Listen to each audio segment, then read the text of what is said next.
Ustadz Abdul Halim, Tuan Guru Abdul Halim, yang sebagian mungkin hadirin di sini pernah mengunjungi beliau. Kata beliau tuh makan tuh sehari sekali. Makan tuh sehari sekali. Nah, beliau tuh umurnya panjang. Nah, sehat pula lah. Cuma akhir-akhir ini memang karena faktor usia lah sering sakit. Tapi dulu tuh sehat ya. Beliau tuh makan sehari sekali. Nah, kata beliau, orang alim atau orang berilmu makan, saya tak ingat pastinya, tapi orang berilmu makan sehari sekali. Kalau sehari 2 kali itu orang kurang akal. Kalau sehari 3 kali itu buatkan kandang. Kalau udah sehari 3 kali itu buatkan kandang. Itulah bahasa. Jadi memang keras betul mereka tentang makan.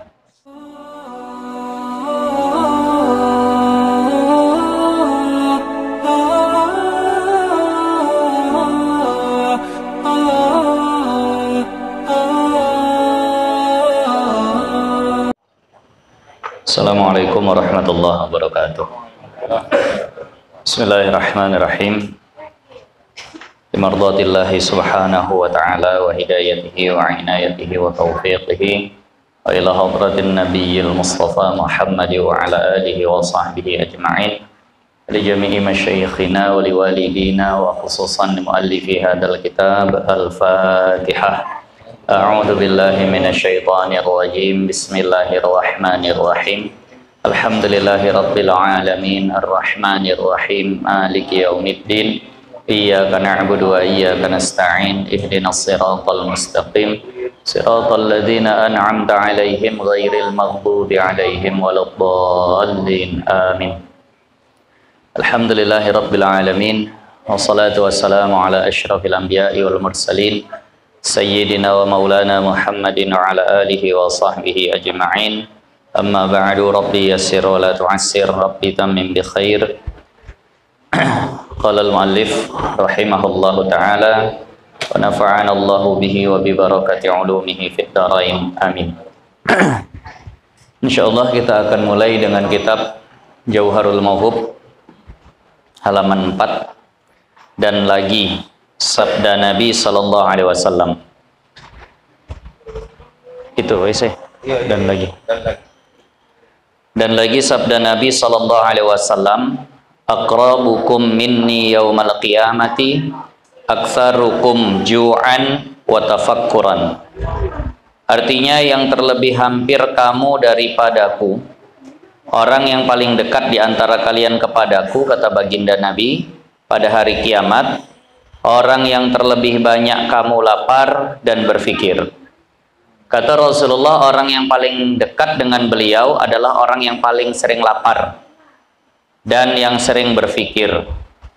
Nah, jadi memang banyak kenyang sebenarnya di dunia ini tak baik. Nah, jadi dikatakan orang yang paling lapar di akhirat pada hari kiamat adalah orang yang paling sering kenyang di dunia. Tapi kalau dia sering lapar di dunia, nanti akan kenyang di akhirat.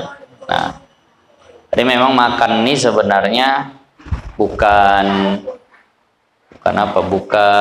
hobi, bukan karena suka, tapi karena perlu saja. Sebenarnya seharusnya begitu. Tapi kita kan karena enak makan.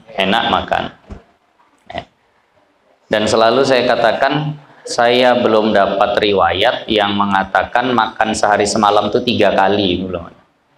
Kita kan kalau sehari makan 3 kali kan. Yang ada riwayat itu justru makan itu pas lapar aja. Nah, makan itu pas lapar, bukan pas pingin, tapi pas lapar. Rasulullah bersabda, atau dalam satu riwayat, nahnu qaumun lam na'kul hatta najua wa idza akalna lam nashba. Kami, artinya Rasul dan para sahabat, adalah sekelompok orang yang tidak akan makan kecuali kalau sudah lapar. Dan kalaupun makan, kami nggak sampai kenyang. Jadi kenyang di dunia ini sebenarnya kurang bagus. Dan memang yang membuat Rasulullah itu nggak pernah mencaci makanan. Rasulullah diriwayatkan ma'aba Rasulullah sallallahu alaihi wasallam ta'aman qattu. Tak pernah sekalipun Rasulullah itu mencela, mencaci makanan. Dan Rasulullah diriwayatkan kalau makan itu bersih. Nah, bahkan yang jatuh dikutip dimakan lagi. kita banyak komentar sama makanan karena makannya pas belum lapar. Makanya banyak kali komentar sama makanan. Yang nasinya kurang masak, yang sayurnya kurang garam, yang begini. Coba 3 hari tak makan. Nah, mana ada cerita komentar? Semua enak. Jadi makanya bisa makan tuh selalu habis, selalu enak kalau pakai lapar. Makanya makan itu paling betul pas lapar. Nah, kalau belum lapar makan, akhirnya tuh yang banyak komentar. Wah, ini nggak enak, itu nggak enak. Ustadz Abdul Halim, Tuan Guru Abdul Halim, yang sebagian mungkin hadirin di sini pernah mengunjungi beliau. Kata beliau tuh makan tuh sehari sekali. Makan tuh sehari sekali. Nah, beliau tuh umurnya panjang. Nah, sehat pula lah. Cuma akhir-akhir ini memang karena faktor usia lah sering sakit. Tapi dulu tuh sehat ya. Beliau tuh makan sehari sekali. Nah, kata beliau, orang alim atau orang berilmu makan, saya tak ingat pastinya, tapi orang berilmu makan sehari sekali. Kalau sehari 2 kali itu orang kurang akal. Kalau sehari 3 kali itu buatkan kandang. Kalau udah sehari 3 kali itu buatkan kandang. Itulah bahasa. Jadi memang keras betul mereka tentang makan. Kalau sampai sehari 3 kali. Nah, jadi ya beda lah. Kalau kita 4 kali 5 kali pun tak masalah mungkin. Allah. Ya sebenarnya makan tuh udah pas lapar aja lah. Lapar makan, tak lapar jangan dulu makan. Jangan terpaku sama sistem sehari 3 kali itu. Pagi makan, siang makan, malam makan. Ya kalau belum makan pagi tak usah makan. Minum aja, sekedar makan sedikit aja dah. 1 potong roti udah. Tak mesti nasi sepiring. Orang Indonesia ini udah makannya sehari 3 kali mesti nasi lagi. Mesti sepiring lagi. Nah, kalau cuma makan pisang sebiji belum makan katanya. Yang aneh itu tiap ditanya belum aja makan. Pagi jumpa sama kan, udah makan? Belum. Nah, habis itu dikasih makan kan. Siang jumpa udah makan? Belum. Kasih makan siang, malam makan udah makan? Belum. Padahal pagi siang udah makan. Tapi selalu ditanya belum aja. Nah, udah makan? Belum. Padahal pagi udah makan. Cuma mungkin maksudnya belum makan siang. Nah, jadi orang yang memang sering lapar itu ternyata menjadi orang yang paling dekat kepada baginda Nabi. Kata ulama, la ta'kul kasiran, fatashrab sakasiran, fatarkut kasiran, fatandamu atau fatakhsar kasiran. Jangan makan banyak. Nanti kalau banyak makan, banyak minum. Kalau udah banyak minum, banyak tidur. Kalau udah banyak tidur, banyak menyesal nanti di akhirat. Nah, banyak betul keburukan makan nih sebenarnya. Kata Sayyiduna Umar bin Khattab, aku mengambil intisari. Nah, mengambil intisari dari ilmu kedokteran tentang jaga kesehatan. Nah, maka ternyata kesehatan itu atau menjaga kesehatan itu kuncinya satu. Bahwa kau berhenti makan di saat kau masih selera untuk makan. Kalau itu dijaga, sehat lah itu. Ini makan kita, ambil sedikit misalnya, makan, enak betul, pingin tambah, udah berhenti itu. Kata Sayyiduna Umar, begitulah kunci kesehatan. Berhenti makan di saat masih ingin untuk makan. Jangan memang udah tak sanggup makan, baru berhenti makannya. Nah, jadi maka banyak betul nasihat para sahabat salafus salih tentang buruknya makan nih.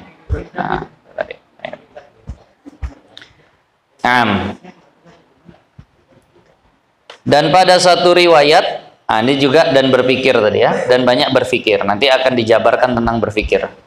Dan pada satu riwayat yang terlebih afdal kamu pada Allah derajatnya pada hari kiamat, yang paling tinggi derajatnya pada hari kiamat, orang yang panjang lapar dan banyak berpikir pada Allah Ta'ala. Banyak berpikir pada Allah Ta'ala artinya pada kuasa ciptaan Allah Ta'ala.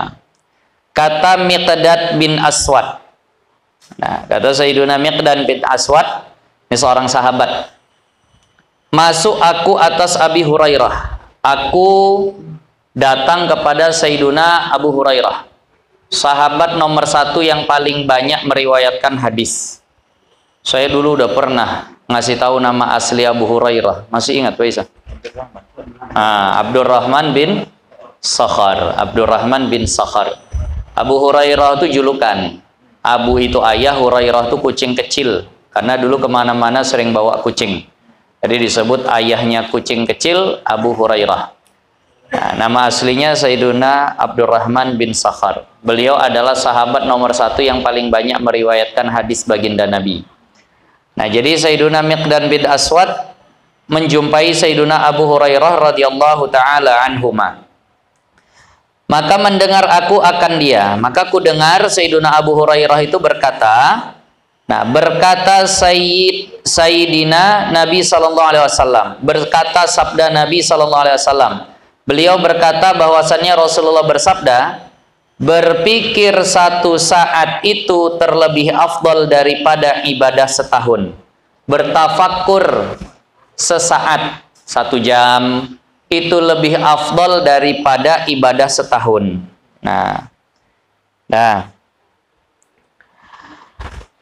Kemudian masuk aku atas Ibnu Abbas radhiyallahu anhu. Kemudian aku bertemu dengan Sayyiduna Abdullah bin Abbas, sepupu Nabi, sahabat yang termasuk ulama sahabah, sahabat yang merupakan unggul dari segi keilmuan. Sahabat itu orang-orang alim, tapi ini lebih alim lagi. Ulamanya para sahabat, orang yang paling ngerti terhadap tafsir Al-Quran. Sayyiduna Abdullah bin Abbas. Orang alim, orang luar biasa, pinter. Jadi aku masuk kepada Sayyiduna Abdullah bin Abbas radhiyallahu taala anhuma. Maka aku dengar akan dia berkata, sabda Nabi sallallahu alaihi wasallam, bahwa Nabi sallallahu alaihi wasallam bersabda, berpikir 1 saat itu terlebih afdal daripada ibadah 70 tahun. Kan ini 2 orang amalnya sama tapi kok pahalanya beda. Tadi kata Sayyiduna Abu Hurairah, berpikir sesaat lebih afdal daripada setahun. Berpikir sesaat, kata Sayyiduna Abdullah bin Abbas, lebih afdal daripada ibadah 70 tahun. Bingung nih jadinya Sayyiduna Miqdad bin Aswad. Kalau bingung, jumpanya sama siapa kemudian? Sama yang meriwayatkan langsung kepada baginda Nabi. Kemudian masuk aku atas Nabi sallallahu alaihi wasallam. Kemudian aku pun menjumpai Nabi langsung lah, karena dua-duanya bilang dengar dari Nabi. Yang satu dengar dari Nabi setahun, yang satu 70 tahun. Aku langsung bertemu, jumpai baginda Nabi sallallahu alaihi wasallam. Maka aku khabarkan dia dengan demikian itu. Aku kasih tahulah kepada Rasulullah kebingunganku ini. Yang ini bilang setahun, yang ini bilang 70 tahun. Maka sabda Nabi sallallahu alaihi wasallam, benar mereka itu. Betul itu dua-duanya. Jadi begini, perbedaan pendapat itu udah ada sejak zaman sahabat. Kadang kita dengar ada orang yang bilang begini, kalau seandainya nggak ada mazhab-mazhab ini, semuanya kembali kepada Al-Quran dan hadis, itu pasti nggak ada perbedaan kita. Saya pernah dialog sama seseorang seperti itu. Ada katanya, ini kita perbedaan-perbedaan ini karena ikut mazhab. Coba balik ke Al-Quran dan hadis, pasti kita jadi satu. Itu kata mereka. Lalu saya katakan bahwa siapa orang yang paling dekat dengan Al-Quran dan hadis? Tentu sahabat. Saya bilang, sahabat aja beda. Cemana kau pastikan bahwasannya kalau kembali ke Al-Quran dan hadis, itu akan menyatukan pendapat. Sahabat beda. Sayyiduna Abu Hurairah itu menganjurkan baca a'udzubillah di dalam salat secara kuat. Sayyiduna Abdullah bin Umar menganjurkan baca a'udzubillahi minasyaitonirrajim itu pelan. Itu dua-duanya sahabat. Belum lagi masalah faraid, Sayyiduna Zaid bin Sabit, Sayyiduna Umar bin Khattab tuh ada beda-bedanya. Itu sahabat tuh. Jadi jangan langsung katakan beda ini karena mazhab. Justru saya katakan kalau ikut mazhab bedanya paling jadi 4 qaul saja. Hanafi, Maliki, Syafi'i, Hambali. Tapi kalau masing-masing ikut Al-Quran dan hadis, memahami dengan pemahamannya masing-masing, wah bisa jadi 4.000 perbedaan pendapat. Orang beda-beda semua menanggapinya. Mau Al-Quran hadis ayatnya sama, cara menanggapinya beda. Pasti begitu. Jadi jangan sampai termakan ucapan yang mengatakan kalau ikut Al-Quran dan hadis, nah itu pasti sama tuh, nggak beda. Ya Allah, waktu Rasulullah masih hidup pun sahabat beda. Ingat ketika Rasulullah katakan, nah nanti kalau berangkat dari kota A, saya lupa kota apa, jangan sholat sampai tiba di kota sini, kan gitu. Lalu pas sampai di tengah, masuk waktu zuhur, ada sahabat yang bilang, udah kita sholat sini aja. Enggak, kata Rasulullah sana. Akhirnya yang satu sholat situ, yang satu lanjut. Lalu dilaporkan kepada Rasulullah, kata Rasulullah, ya udah dua-duanya benar. Gitu. Padahal beda pendapatnya. Sayyiduna Abu Bakar As-Siddiq dan Sayyiduna Umar bin Khattab beda pendapatnya tentang sholat witir.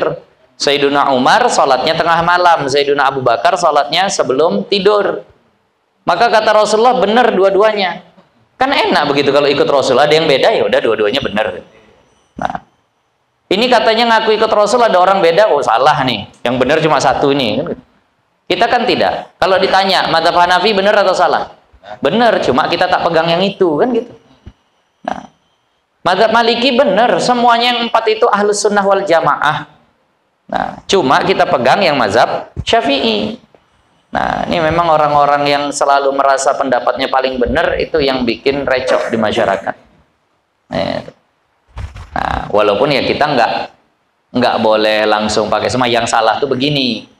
Ngakunya ditanya mazhabmu apa, Syafi'i. Nah, tapi sentuhan suami istri nggak batal. Nah, itu baru kita bilang, nah inti bukan mazhab Syafi'i kalau gitu. Enggak, anak Syafi'i. Nah, ini baru salah. Gitu tadi tuh. Nah. Nah. Jadi maka ini ada dua pendapat berbeda. Ternyata Rasulullah katakan benar mereka itu.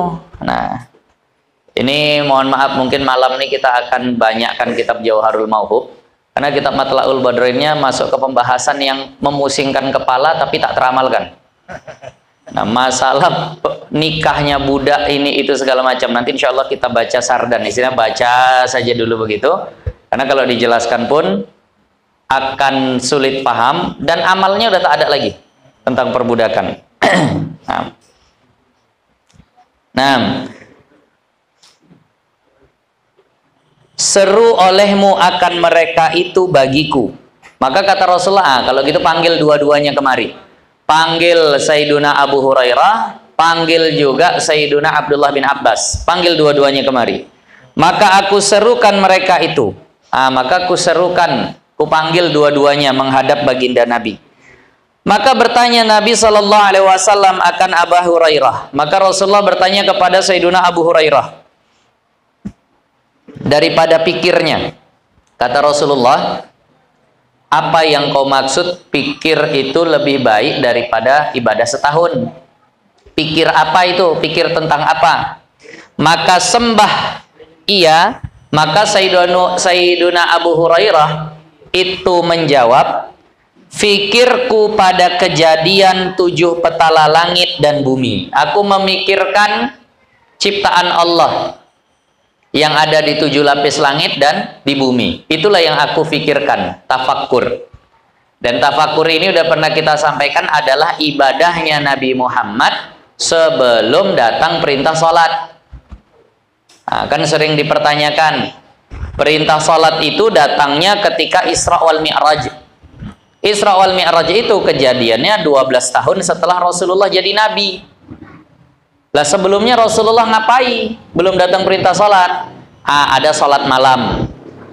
Sebelum datang perintah sholat malam, Rasulullah tafakkur, berpikir, melihat ciptaan-ciptaan Allah untuk menambah keimanan. Nah, maka kata Sayyiduna Abu Hurairah, aku memikirkan ciptaan Allah, 7 petala langit dan bumi. Maka sabdanya, maka Rasulullah bersabda, fikir engkau itu afdal daripada ibadah setahun. Kalau itulah yang kau pikirkan, maka betul, itu lebih baik daripada ibadah setahun. Dan sabdanya, lalu Rasulullah bersabda, turun atasku ayat Quran. kerugianlah bagi barang siapa membaca akan dia dan tiada mengambil fikir padanya. Dan pada satu riwayat, kerugianlah baginya diulang-ulangi akan dia 10 kali. Rasulullah bilang rugi, rugi, rugi sampai 10 kali. Nah, kalau seandainya dibaca tapi tidak berfikir.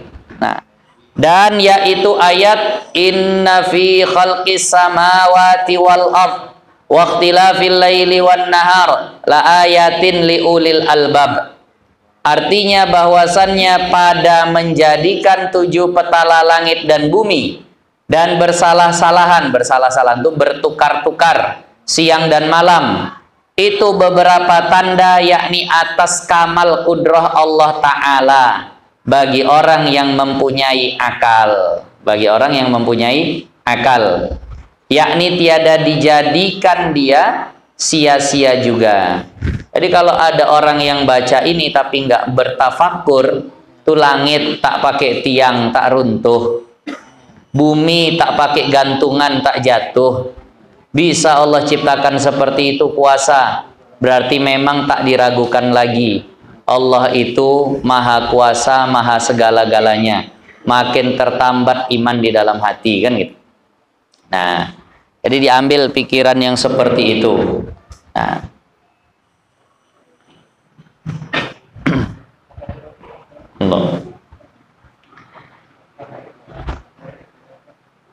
kemudian bertanya Nabi Shallallahu Alaihi Wasallam akan Ibnu Abbas. Kemudian Nabi Shallallahu Alaihi Wasallam bertanya kepada Sayyidina Abdullah bin Abbas radhiyallahu anhuma daripada pikirnya. Kalau Sayyidina Abdullah bin Abbas ditanya, kau memikirkan apa? Maka jawab Sayyidina Abdullah bin Abbas, pikirku pada mati dan huru haranya. Kalau yang aku pikirkan tentang kematian dan nanti huru hara setelah kematian. Ada barzakh, ada mahsyar, ada hisab, ada mizan, sirat. Itu yang kupikirkan. Nah, maka Rasulullah bersabda, pikir engkau afdal daripada ibadah 70 tahun. Kita umat Nabi Muhammad ini umurnya pendek, 60 sampai 70. Kalau umat-umat terdahulu ada yang 500 tahun, ada yang sampai 1000 tahun usianya. Kalau kita 60 70 itu udah 70 udah hebat sekarang. Nah, tapi ternyata Allah sering kasih kita amalan yang memang lipat ganda amalan itu luar biasa. Contoh nih, fikir seperti ini lebih afdal dari ibadah setahun. Ada Lailatul Qadar yang 1 malam nilainya 1000 bulan, sekitar 83 tahun. Nah, kemudian ada satu amalan, sholat sunnah awwabin 6 rakaat antara maghrib dan isya.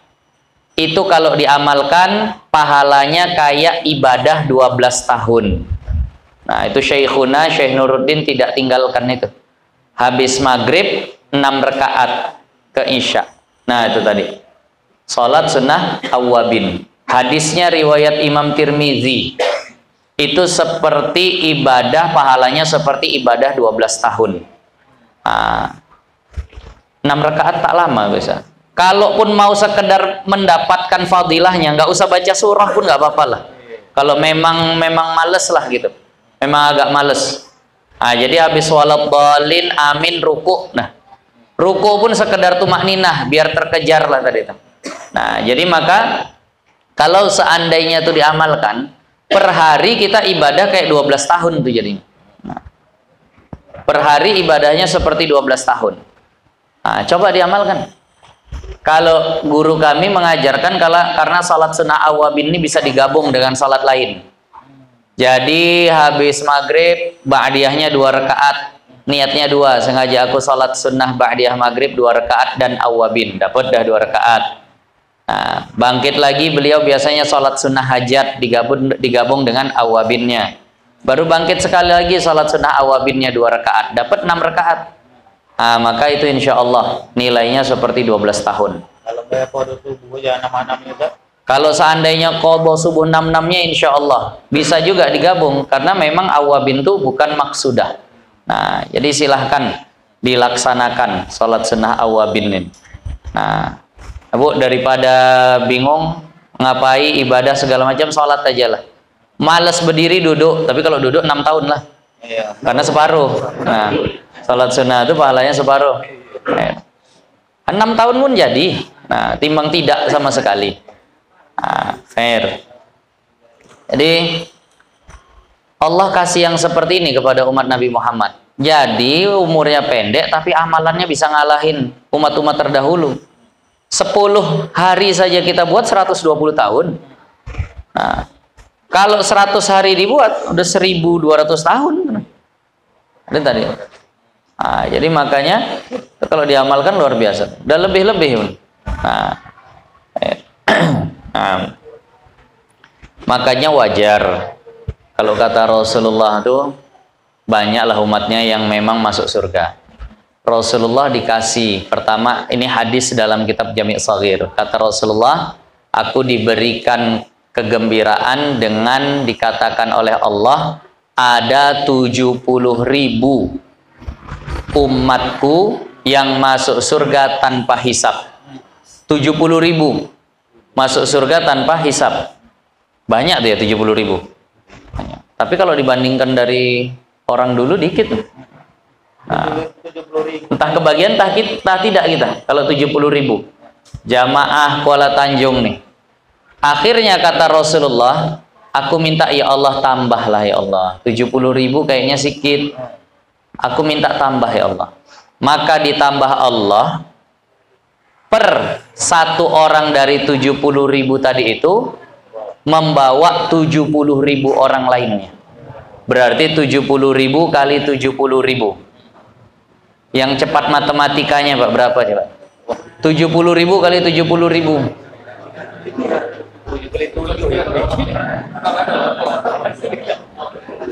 Berapa? 4,9 miliar.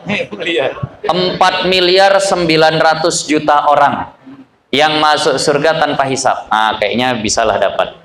Kalau jamaah Kuala Tanjung mudah-mudahan lah bisa dapat. Masuk surga tanpa hisab. 4 miliar 900 juta. Nah, itu tadi 70. Yang betul nih ngitungnya, nanti salah saya. Udah kebanyakan. Coba 70.000 kali 70.000 kalkulator. 14 miliar. Coba deh.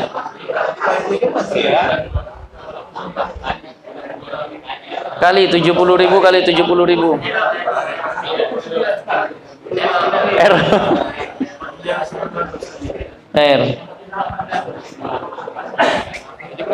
70.000 kali 70.000.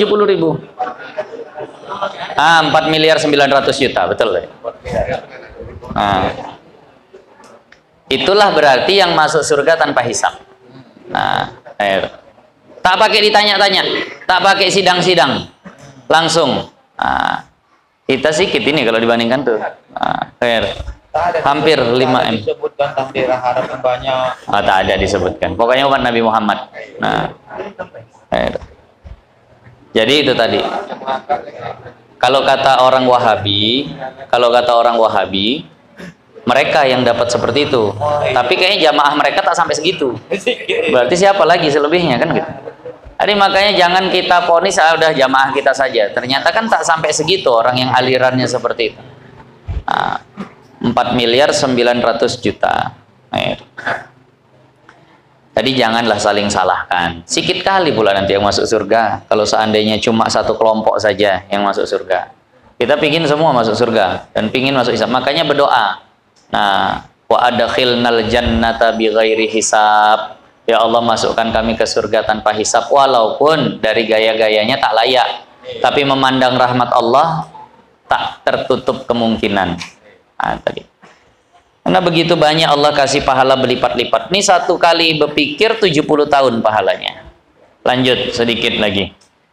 Kata Ibrahim bin Adham. Nah, ini termasuk ulama sufi. Nah, Al-Imam Ibrahim bin Adham. Awalnya raja. Megah betul istananya. Dayang-dayangnya cantiknya luar biasa. Bahkan dia merasa nggak nyenyak tidur kalau tidak di pangkuan dayang-dayangnya. Dibariskan sama dia perempuan tadi itu, tidur di pangkuannya. Sampai begitulah. Istri itu budak. Budak lah bahasanya. Nah, tadi tidur di pangkuannya tadi. Tapi ternyata tetap nggak dapat ketenangan. Dengan kekayaan yang begitu besar, kemewahan hidup, nggak dapat tenang. Akhirnya terdengar suara, ya Ibrahim, wahai Ibrahim, alihada khuliqta, apa kau diciptakan untuk yang seperti ini? Bermegah-megah, bermewah-mewah. Akhirnya ditinggalkan istananya, uzlah ke hutan, nah menuntut ilmu, jadi sufi, tinggal di gua cari kayu bakar. Tenang pula begitu hidupnya. Tadi. Jadi ulama besar. Banyak karomah beliau. Nah, yang pernah diceritakan karomah beliau itu lagi mengaji, muridnya bertanya, nah, Tuan, karomah wali itu bisa sampai setingkat apa? Pertanyaan begitu. Karomah wali itu bisa sampai setingkat apa? Kata Sayyiduna Ibrahim bin Adham ini, karomah wali itu bisa sampai setingkat. Kalau dia tunjuk gunung, gunung, bergeser. Itu gunung bisa bergeser. Ternyata waktu dia ngasih contoh gitu, depannya ada gunung. Bergeser gunung tuh. Baru akhirnya kata Imam Ibrahim bin Adham, gunung yang di sana bukan kau yang kumaksud, aku cuma ngasih contoh. Balik lagi nih. Padahal bukan betulan, tapi udah dituruti sama gunung tuh. Baru murid yang bertanya sadar, gurunya wali rupanya. Nah, itu di antara kisah yang tulis dalam kitab Tambihul Mughtarin. Kata Imam Ibrahim bin Adham, bermula pikir itu atas 3 bahagi. Pikir itu 3 bahagi. Pertama, pikir pada segala kejadian Allah, artinya ciptaan Allah, dan mengambil dalil dengan dia atas Allah Ta'ala. Nah, jadi melihat ciptaan Allah, itu menguatkan bukti dalil terhadap Allah Ta'ala, kuasanya, iradahnya, ilmunya, wujud Allah Ta'ala. Nah, yaitu hal ulama. Yang seperti ini adalah keadaannya para ulama. Nah, jadi ulama mikirkan itu.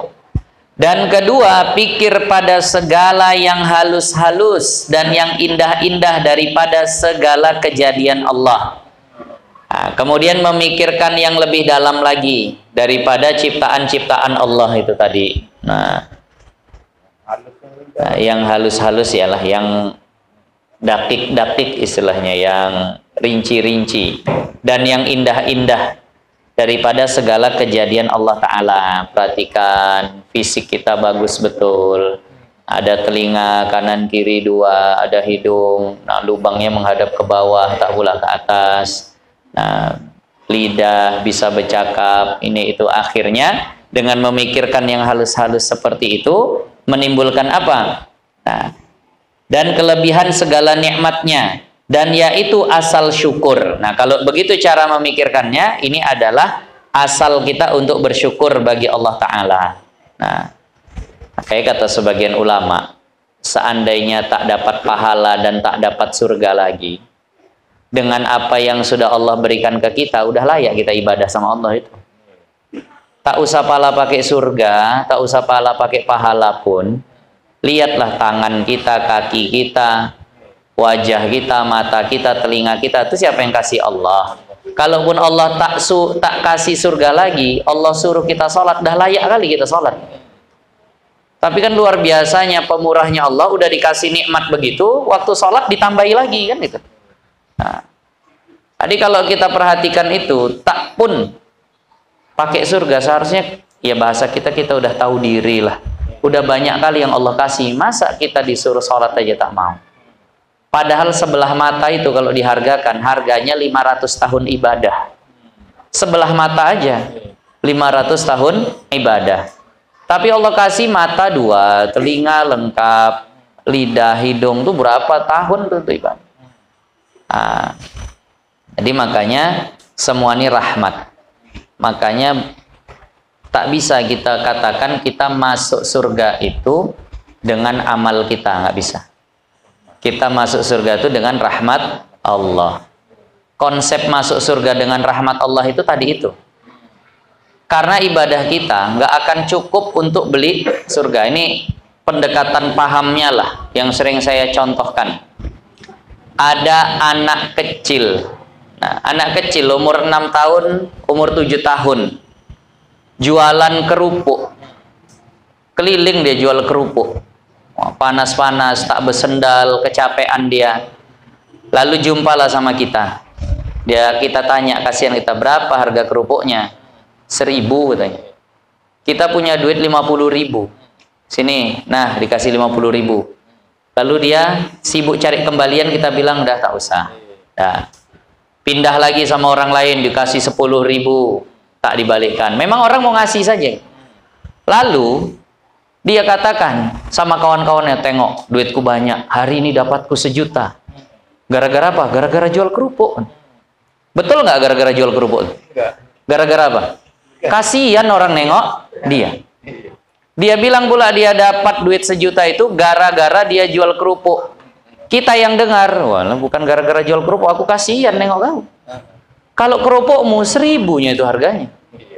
Cuma karena kasihan aku kepadamu, aku kasih 50.000. Maka gitulah orang yang ibadah. Masuk surga gara-gara apa? Gara-gara amal.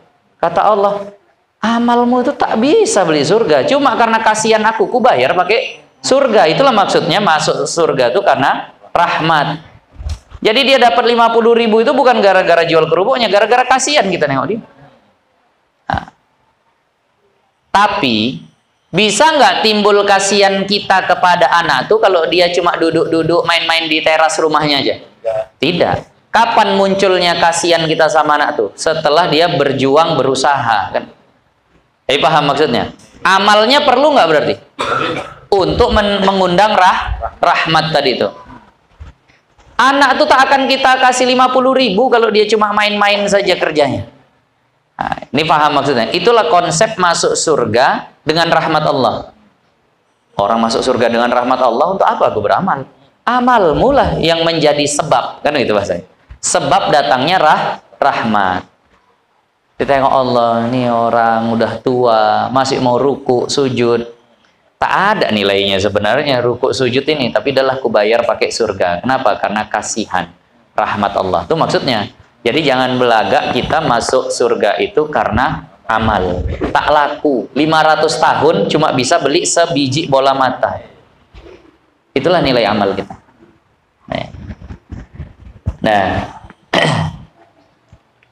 Nah, yang ketiga. Dan ketiga, pikir pada segala amal, memikirkan amal, karena menyucikan dia daripada campur umpama riya dan takabur. Nah, memikirkan amal, cemana caranya supaya tidak riya dan takabur yang membinasakan dia, yaitu kelakuan orang yang abidin. Nah, ini adalah orang-orang yang ahli ibadah, yang berpikir agar amalnya selamat daripada riya dan takabur. Jadi memang kalau dilihat rintangan amal ini banyak. Mau beramalnya males, setelah beramalnya riya, selamat dari riya, ujub pula lagi datang. Nah, maka memang bertahap lah. Makanya bolak-balik, Rabbana taqabbal minna, ya Allah terimalah ya Allah. Tahu aku amalku masih riya, tapi diterimalah ya Allah. Mohon sama Allah supaya amal kita yang banyak cacat ini tetap diterima oleh Allah Subhanahu wa taala. Nah, hati-hatilah. Ini ngaji begini bisa habis amalnya kalau ada riyaknya. Nah, tak jadi dapat pahalanya. Nah, sedekah bisa tak jadi dapat pahalanya. Tapi di dalam kitab Tambihul Ghafilin, walaupun riya tetap bersedekah. Jadi saya ambil itu juga lah. Mana tahulah ada muncul riya ketika ngajar, tetaplah ngajar, tapi tetap dijaga. Kenapa? Kalaupun riya tetap sedekah. Kata Imam Abu Lais As-Samarqandi di dalam kitabnya Tambihul Ghafilin itu, kalaupun kau tidak dapat pahala dengan sedekahmu, minimal kau dapat manfaat dari doa orang yang mengambil manfaat darimu. Bikin masjid dia, ngundang wartawan, minta masuk koran, masuk TV, Apalagi kalau tak riak tuh. Ada nggak pahala masjidnya? Tak ada. Karena riak.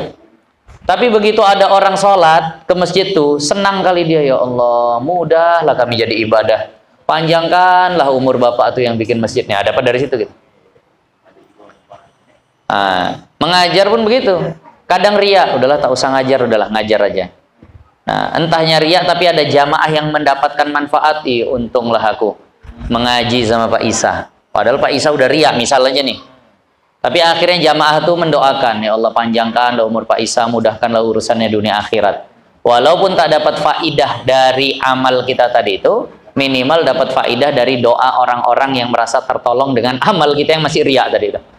Nah, jadi walaupun seandainya riak, tetap beramal, jangan putus amal.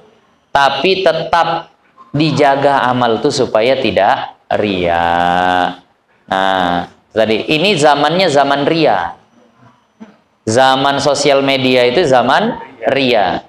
Nah, ngaji, share ke WA. Alhamdulillah hari ini mengaji kitab ini itu segala macam. Nah, padahal baru semalam kami baca di dalam kitab Bidayatul Hidayah karya Imam Ghazali. Beliau katakan tanda orang yang menuntut ilmunya niatnya sudah lurus ketika dia lebih suka menuntut ilmu tanpa diketahui orang ketimbang menuntut ilmu diketahui banyak orang. Jadi dia lebih suka nuntut ilmu tuh sendiri-sendiri, sunyi. Maksudnya dalam arti nggak gaung-gaung sana sini lah. Yang ngaji-ngaji saja. Nah, ini mohon maaf, kadang masih jadi murid aja udah riak, apalagi jadi guru nanti. Padahal masih jadi murid dah. Nah, foto kitab, foto dari rumah. Nah, udah dipoto kitabnya. Hari ini ngaji ini. Di jalan. Nah, langsung video. Nah, lagi menuju ke pengajian nih, sampai pengajian. Nah, selfie, ya Allah. Tahu orang satu kampung dia ngaji. Nah, jadi hati-hati dengan yang seperti itu. Ini zamannya zaman ria, zaman pamer. Nah, tapi kalau ada orang yang buat begitu, husnuzan. Mungkin niatnya dakwah, mengajak orang. Tapi kalau kita yang buat, curigai hatinya. Apa tujuannya? Nah, itu tadi. Nah, jadi ibu-ibu, kakak-kakak lah, tak usah banyak kali memposting kebaikan-kebaikannya di Facebook.